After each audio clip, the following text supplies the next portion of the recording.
Hi Dixons, I'm Jenny Thompson, Executive Director Development.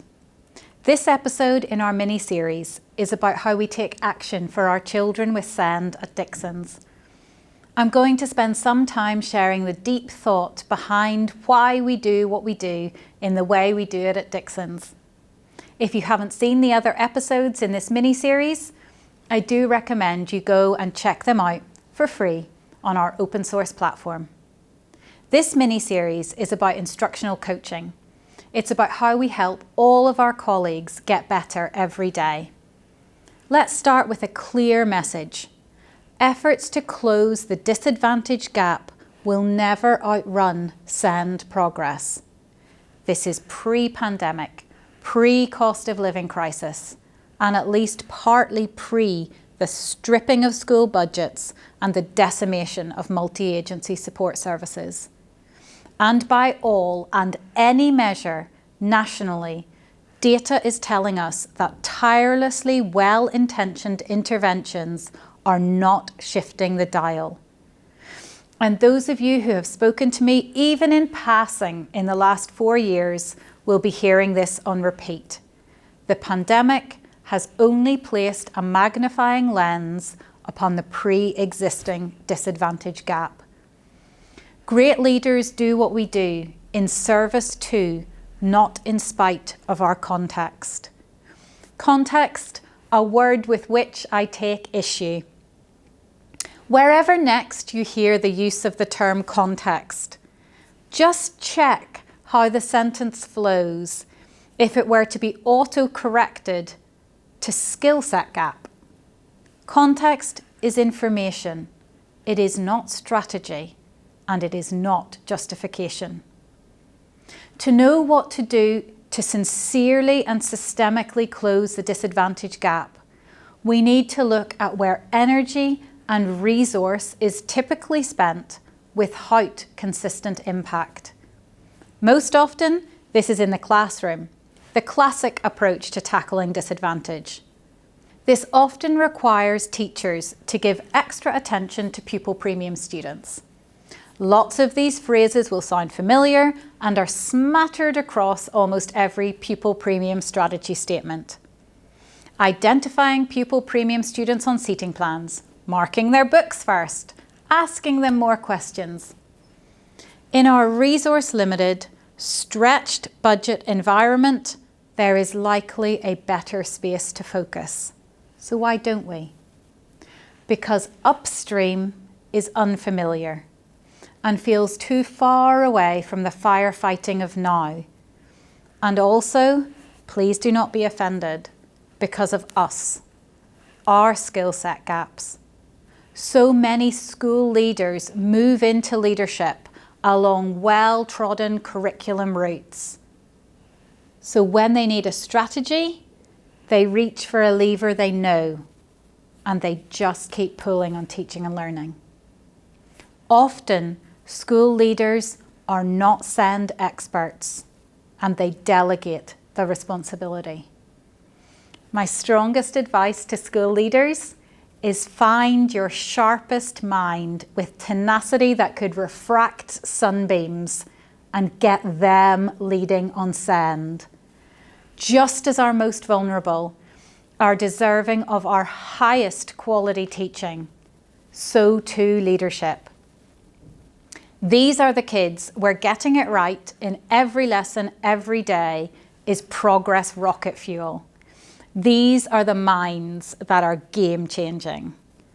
Accelerated progress is stunted when a school is confused about its identity and moves in a lot of directions, however well, all at once.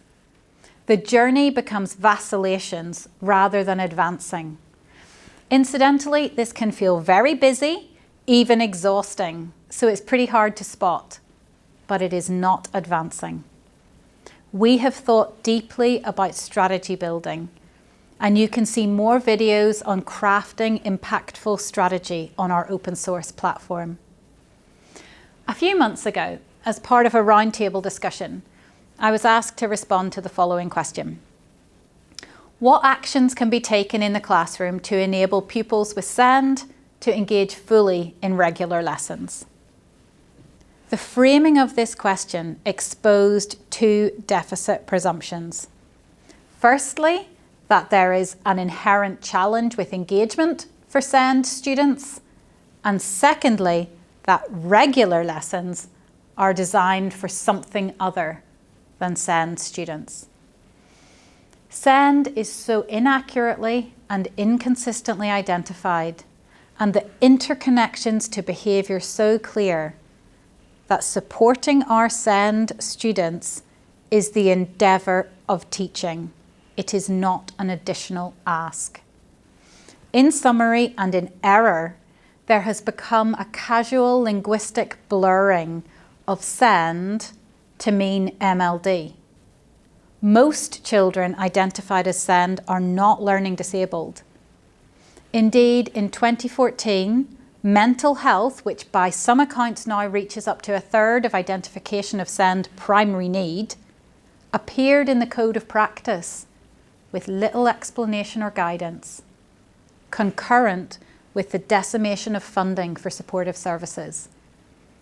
As such, fully engaging SEND students in regular lessons perhaps speaks more comprehensively to school culture and efficacy than teaching and learning. For those students who have specific adaptations in Section F of their EHCP, for example, such as the wearing of an auditory device or the use of supportive software, this is specific and predictable. Outside of this, if the ask is around engagement and learning, this question is about how highly effective instruction co-occurs with a highly effective school culture. The school culture must assert and make the accelerated progress of SEND students a default presumption. The responsibility of all with accountability hardwired. Fundamentally, SEND students are typically, tacitly expected to fail. If you challenge that, you are changing the game. To make the shift, we need to draw the response for our SEND students into the main offer. Again, these are now the leadership, routines and strategy decisions that form the basis of instructional coaching, of practice. We need to recognise the misinterpretation of individualisation and challenge the false reassurance of documentation. If we want teachers to actually adapt their practice to accelerate the progress of SEND students, we need to accept some important precepts. First, who is and is not a SEND student is a fuzzy line managed in many fuzzy ways. As such, in order to meet the needs of all SEND students, we need to start by looking to meet the needs of all students. Our children should not be reliant upon gate-kept, inaccessible, understaffed routes to diagnosis to be deserving of our empathy and effort. No child is able to make it through to adulthood without compassion, perhaps because of a specific need, perhaps because of a reckoning with their own identity or sexuality, perhaps because of circumstances far beyond their control, illness, bereavement, friendship breakdown. And each of these will be and feel different for each child. The duration will alter, and some children will need compassion enduringly, and they will be deserving of it. We also need to recognise that suggestions of highly student-specific planning or actions or adaptations may well be the thoughts of individuals without a practical knowledge base or experience. Let us say, for example, that a school has SEND as a specific area for improvement, so they seek to bring expertise into the team. In an environment with high accountability, a pressing need to evidence shift and a low starting point, it may be that a capable individual will see the task outside of their office as insurmountable. How to help shift the classroom practice of a whole staff who are probably fighting all the fires and dealing with all the chaos of everyday life in a complex turnaround. And the leadership are all busy all of the time. They brought this person in. This person needs to fix it. The temptation here becomes documentation, the proxy of action, the filler of plates. This is where the drift to a fundamental misconception can occur. Personalisation is about knowing the student personally, not about highly personalising the adaptive teaching and learning strategies they require.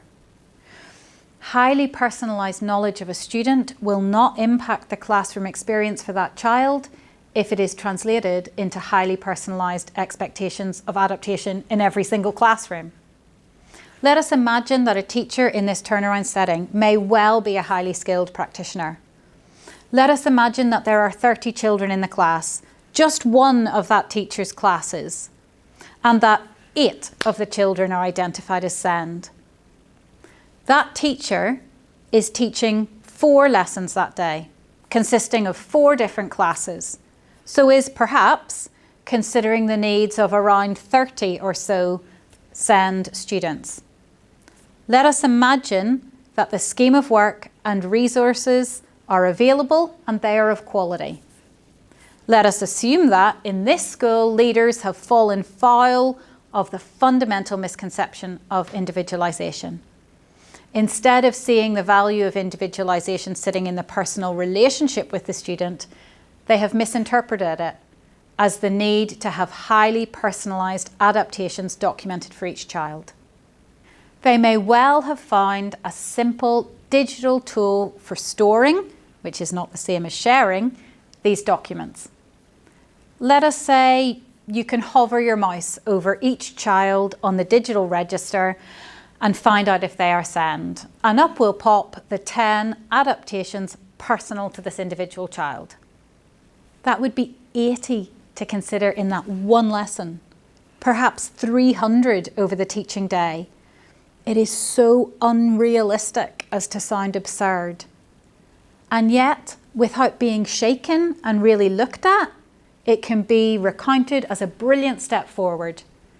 In our high accountability environment, the narrative can be much more tempting than the truth. So let's get into the day-to-day. How many of those highly personalised adaptations might actually be deliverable? By going too specific, they no longer become navigable. They simply will not happen. And that will not be the fault of the individual teacher, but they may well be left thinking in their own professional desire to be effective that it is. Instead, imagine that whole school strategies and routines have been decided upon that draw highest leverage adaptive strategies into the main offer, and that a small number of highly curated, practiced, embedded approaches sit alongside this. These could then be recorded in grouped documentation. This then makes the role of that expertise that has been brought in free from desk-bound hours and up and in the community of the school. All colleagues trained and supported, all children accessing learning. Highly personalised documentation is, in reality, undeliverable in classrooms. With enormous capacity, it may be navigable in planning, but not in the live decision-making of every classroom every day. And there is no enormous capacity. And it is unmaintainable. It will be a single point of time when this level of specificity is accurate. It is instantly self-generated inaccuracy born of over-specificity. Instead, by focusing on a small number of high leverage strategies and routines that can be pulled into the daily main offer, all children will be supported, leaving genuine capacity for the highest value nuance. The value of highly personalised documentation sits in the knowing of the child as an individual, not in the hyper-personalisation of teaching and learning strategies. Know the child so well, you can direct teachers to which of the small number of highly practiced, embedded, high leverage adaptations would be meaningful. But first, know the child so well, you can direct teachers to which of the small number of highly practiced, embedded, high leverage adaptations would be meaningful. But first, know every child will be supported by your main offer. Quality assure this, flex your practice to support any that need to be re-embedded or reviewed, as the wonderful A.J.P. Taylor would have had it, by overstepping the limits of the possible, they have in practice settled nothing. Take SEND adaptation into the main offer. Take it into instructional coaching. Take it into practice. Embed the routines so the cognitive load is on the exception, the nuance, the flex, and it will be as wonderful as it is realisable. We need belief and action to permeate the school culture, and this needs to be driven by tenacious leadership, by deep relationships, not by documentation. In the next episode in this mini-series, we will dig more deeply into how our commitment to coaching is fundamentally aligned to our mission and to how we work every day. Thank you for watching. Please like this video and subscribe for free to our open source platform. The link is in the description below.